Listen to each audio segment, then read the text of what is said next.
Hi, Sagis. So here's your story. Okay, so there's two people here. And for some of you, it can be more than two people. I'll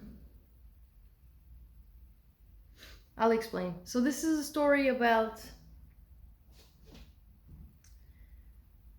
a challenge. You are being challenged right now. And I could see how this would be super tricky to understand or to even see. But you have so much support and so much help trying to get you to understand this. So this is you, first two cards. I'm going to tell the story this way. You are a pure, loving soul, good intentions, no crimes of the heart.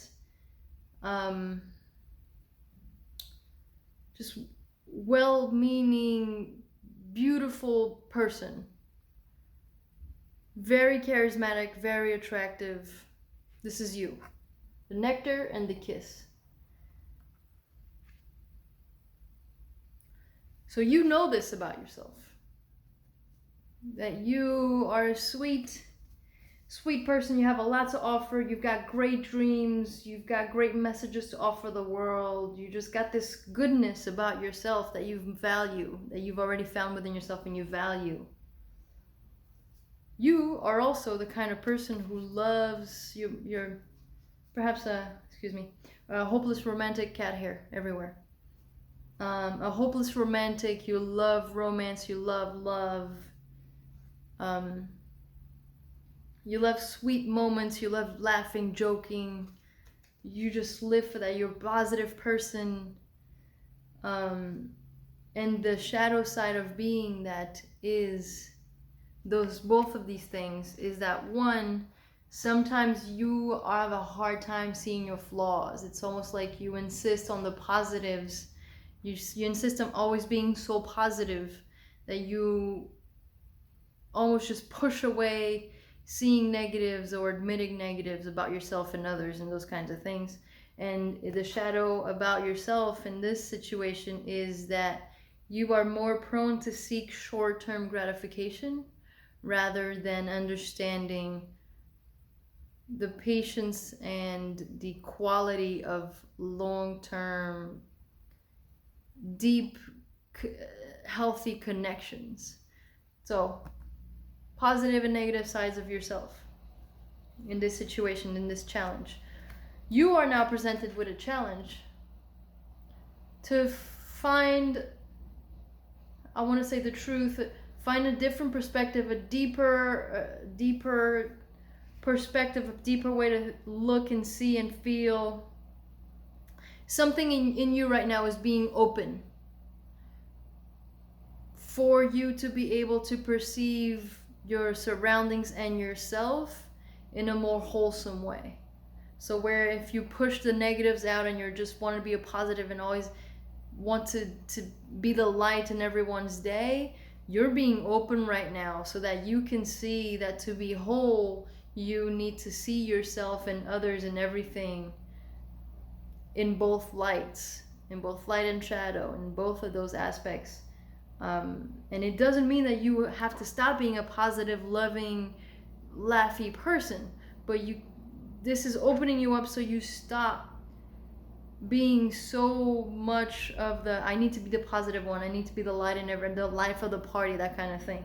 So you're being open right now, and so there's someone around you, and this is the really tough part.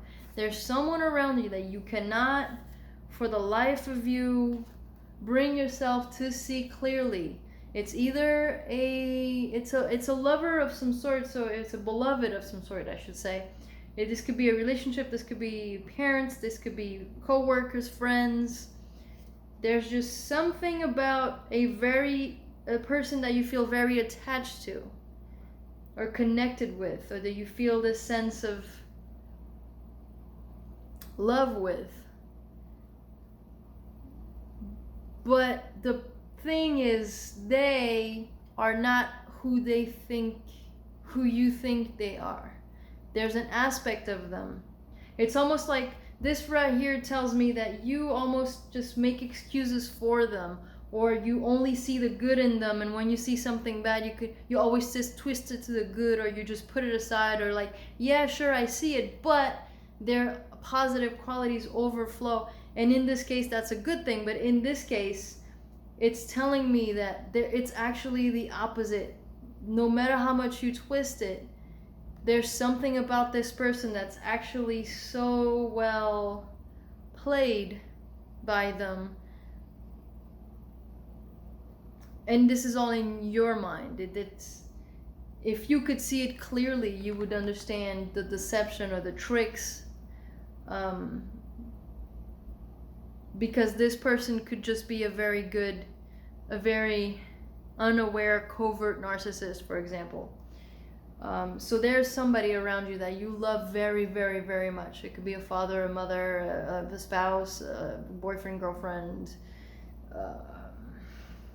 friend, best friend, childhood friend, co-worker, boss, whatever it is. It's somebody that you see in really high regards in a very loving, connected way, but they are actually not.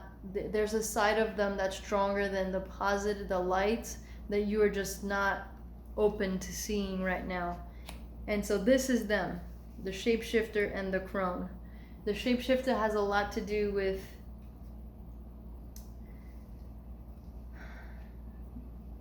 showing yourself to the world as one thing, but on the inside you're the other. And so if this person is unaware, this person's unaware of, so this is the person that goes like, oh, I love this and that, and I'm a good person, but really these type of people should like go to hell, or these type of people aren't right, or they're sick people, or whatever it is. So they always start with, oh, I'm a good person, but, and then the but, they try to make the beginning of the sentence excuse what comes after the but really, if you truly looked at what they're saying and how they live their lives and what they're truly thinking, what comes after the but is actually a much bigger part of how they run their lives than whatever they put before that.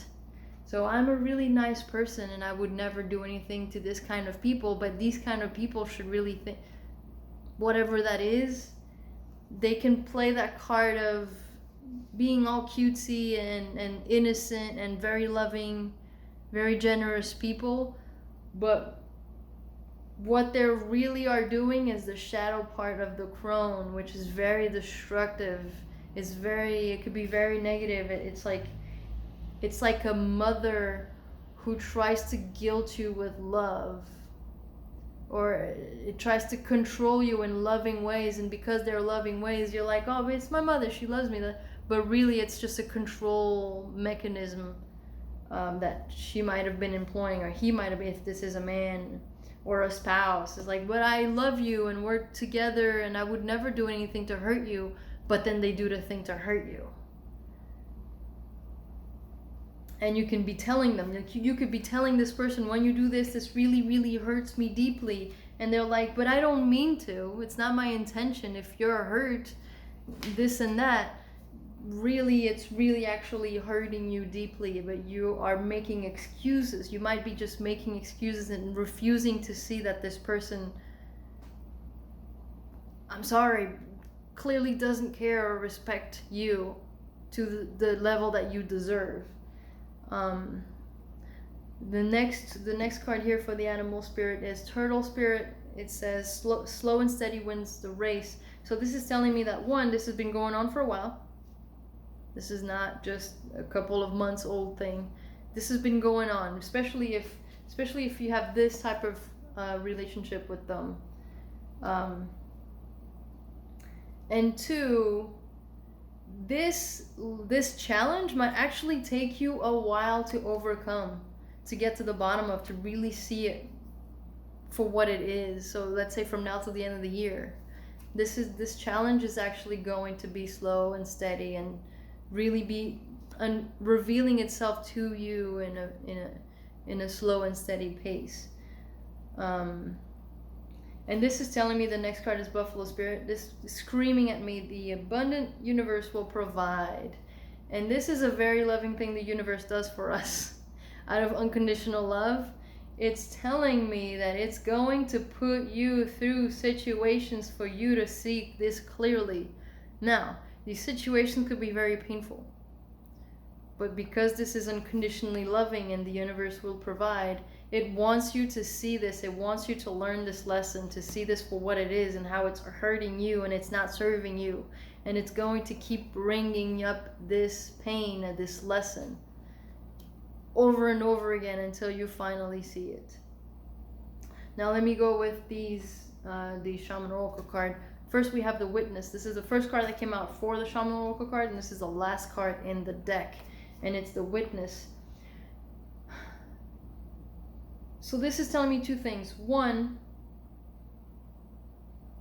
this situation, it's asking you to look at it objectively. If you could just remove yourself from these bondages, from this view of, but I love them, but they wouldn't do this to me, but, if you could just objectively remove yourself emotionally from this situation and just observe, completely detached, this would be a good way for you to see this. What if this wasn't a lover? What if this wasn't a parent? What if this was a stranger that treated you this way? Would you be taking this? How much more of this could you take? And two, it's telling me that within this situation is a lot of victim mentality going on. It's almost like both of you. If this person is unawakened and is unaware that they're doing this because they think they're super loving and they're looking out for your best interest, but really it's hurting you, then if you bring it up to them, they'll think you're ungrateful. They'll think you're not being loving or you're not appreciating them for whatever. There goes the guilt trip. It's like this mirroring, and here it is, the card for smoky mirrors. It's like this mirroring back and forth of like this guilt trip, this victim mentality, and you probably don't want to get out of this cycle, or it's hard for you to see this cycle because, one, the guilt of having to see this person in a different light than in a beloved light, and two, if this instilled in you it's like a secret subconscious addiction to being the victim, it would be very hard for you, because then you will have to acknowledge that if you want to be a witness, detached from everything, you have to let go of that victim mentality as well. The next card is the lower world. So again, this is going on a subconscious level. That's why the universe over here is like, I love you so much, I will keep bringing it up. The abundant universe would provide. It will keep providing you with an abundance of these subconscious and messages and experiences to bring it from this place of pain and this place of subconscious, this place of programming, up to the lights. And so that's what is going on right now. I already showed you the smoky mirror cards. You guys are very much mirroring each other. I love you, I love you. Do this, I'll do that. Both from a victim mentality, both from a guilt mentality, both from one of you wants to control and the other one is submitting. And if you take control, the other one will make you go through a guilt trip, that kind of thing. So you're very much mirroring each other in that way. And this actually right now is telling me that you might have a contract with this person. You might be tied on a soul level with this person. That's why you're so caught up on seeing them or feeling these strong emotions for them. It's because you have some type of contract, and so let's say this is a father. You love your father and you don't want to see them in this horrible light, but really it's because they're here to teach you the lesson. And it's hard when you love someone or when it's your parent to actually see them for what it is and cut that cycle out. But it could very much be a contract of some really karmic situation. But at the same time, once you unleash this karma, for example, there goes a little part of your soul. You become a little bit more free, a little bit more yourself, a little bit higher vibration. Now the next here cards is the Vision Quest. It really is, the universe is really helping you a lot. That's why I said that in the beginning. The sun is here, which means you are really, really being, I want to say protected and guided, but really just, it's almost like the sun is shining on your eyes for you to see clearly, like see with the most illumination of all. And look at all that yellow here, and it's just really telling me that we really want you to see, that we're helping you, and we understand this might take you a while, which is why we're going to bring you all these experiences over and over again, but we really are illuminating this. This is happening really just to help illuminate this reality into your life. And then the last card we have here for the Shaman Oracle, and the last card we have here for the Archetype deck, is the Desert and the Mystical Shaman. So it really is, it's going, this is a hell of a trip. This is a hell of a trip. The positive side is once, this is almost like this kind of experiences or kind of lessons where you have to lose everything to finally realize what it was. Like you'll have to be stripped down naked and bare, just dry, bare and dry. Go through and this is a long journey card as well for me. So you really will have to have nothing left but a hand coming out of the sand, pleading, please somebody help me, get me out of here, give me a little water. This is one of, this feels very much, this sounds dark, I just tell the story that comes.